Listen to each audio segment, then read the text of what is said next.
menceritakan tentang kisah Nabi Sulaiman.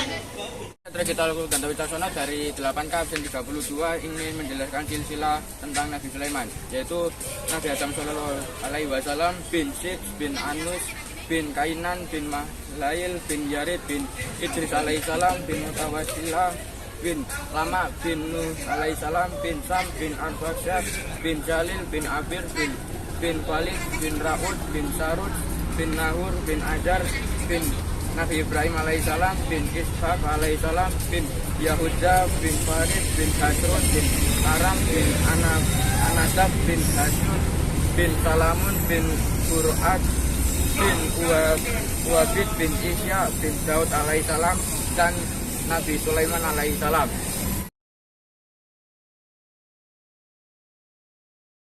Perkenalkan, nama saya Anissa Nurkumala Rizky. Saya ingin menceritakan tentang kerajaan Nabi Sulaiman. Nabi Sulaiman bukan saja sebagai nabi dan rasul, namun ia juga adalah seorang raja yang memiliki kekuasaan yang sangat besar.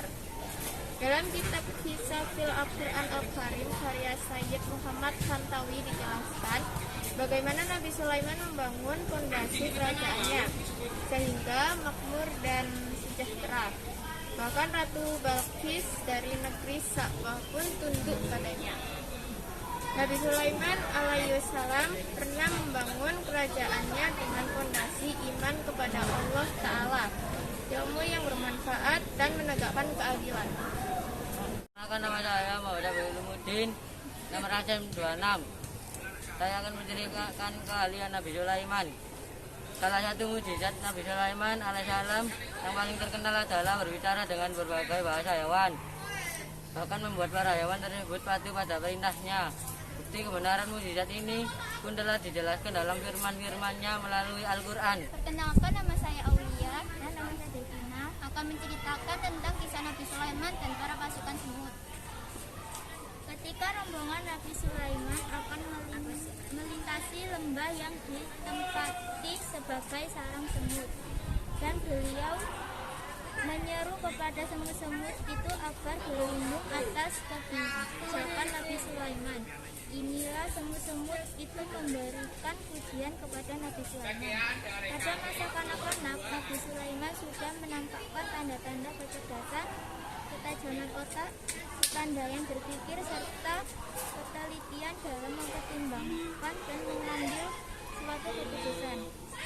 Sebuah peristiwa yang menunjukkan kecerdasan dan ketajaman otak Nabi Sulaiman dibuktikan dengan kecerdasan dalam memecahkan beberapa masalah. Salah satu mukjizat yang diberikan oleh Allah Subhanahu wa Ta'ala kepada Nabi Sulaiman adalah mengerti bahasa binatang. Suatu hari rombongan besar Nabi Sulaiman hendak menuju lembah Asbalan, dan rombongan itu terdiri dari Nabi Sulaiman dan umatnya, malaikat jin serta binatang-binatang. Di tengah perjalanan beliau menyuruh rombongannya berhenti. Berhentilah sejenak, kita beri waktu kepada makhluk Allah untuk menyelamatkan diri, ucap Nabi Sulaiman. Wahai Nabiullah, mengapa kita tiba-tiba berhenti di tengah jalan? Tanya salah satu rombongan. Di depan ada lembah semut yang di dalamnya terdapat jutaan semut. Mereka akan kusuruh untuk berlindung agar kita terinjak oleh rombongan kita, jawab Nabi Sulaiman. Nama saya Rakila dari kelompok 1. Perkenalkan, nama saya Rizky dari kelompok 1. Saya ingin menceritakan tentang Nabi Sulaiman dan burung Hud. Nabi Sulaiman dianugerahi istana dan kerajaan yang besar oleh Allah.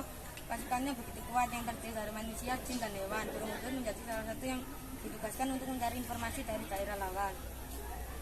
Suatu hari, burung Hud sedang terbang melintasi negeri Sabah. Ia melihat ada kerajaan dengan istana megah di dalamnya. Kerajaan itu dipimpin oleh ratu cantik yang bernama Balqis. Namun ada yang aneh dari kerajaan ini, bukannya menyembah Allah, mereka justru beramai-ramai menyembah matahari. Melihat keanehan ini, burung Hud pun berniat memberikan informasi kepadanya Nabi Sulaiman. Burung Hud kembali ke kerajaan dan bergegas menyampaikan pesan tersebut kepada tuannya. Nabi Sulaiman tersenyum dan berkata, kita lihat saja apakah kamu benar atau kamu termasuk orang-orang yang bercinta. Kemudian Nabi Sulaiman menuliskan surat kepada Ratu Bilqis. Ia mengajak Ratu Bilqis beserta seluruh rakyatnya untuk meninggalkan sembahan matahari dan beralih menyembah Allah Subhanahu wa Ta'ala.